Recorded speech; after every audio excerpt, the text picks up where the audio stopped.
guys, welcome to my channel again.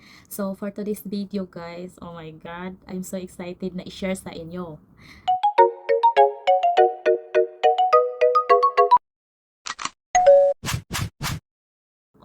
Actually guys, na-reach ko na yung 1,500 subscribers na hindi po ako nakipag-sub to sub. May oras ako ngayon, kaya i-share ko sa inyo kung bakit ko na-reach yung 1,500 subscribers within a month na bago pa naman ako dito, di ba? Ang pag-uusapan natin kung paano ko siya nakuha. Bakit ko siya i-share sa inyo? I-share ko siya sa inyo para ma-inspire din kayo katulad ko. Lalong-lalo na po sa mga nagsisimula pa lang gumawa ng channel dito sa YouTube. So ngayon guys, I'm so excited. This is it na ha. Excited na kayo. Ako excited na.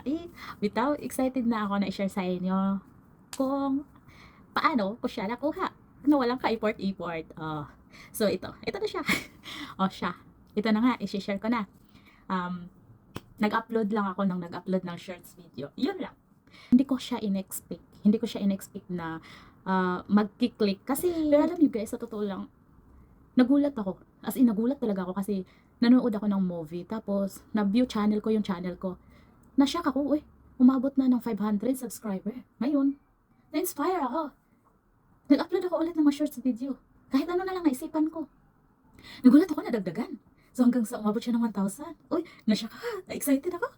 Ngayon, alam niyo guys, ngayon 1,500 na siya kahapon. Nag-try ako gumawa ng mga videos na like 1 to 3 minutes. Ganun. Meron naman views pero konti lang. Pero mostly talaga guys, nagki-click talaga shorts video.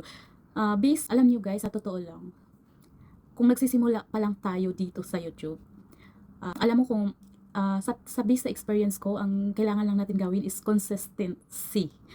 Maging consistent tayo sa pag-upload. Yun.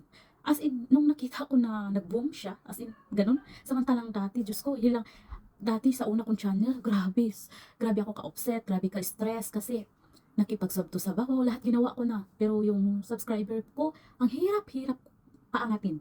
So, tayo mawala ng pag-asa, wala kang views, okay lang yun. Huwag kang magalala. Huwag kang magmamadali. Patience is the key. Huwag kang magmamadali, kasi hindi naman to contest, di ba?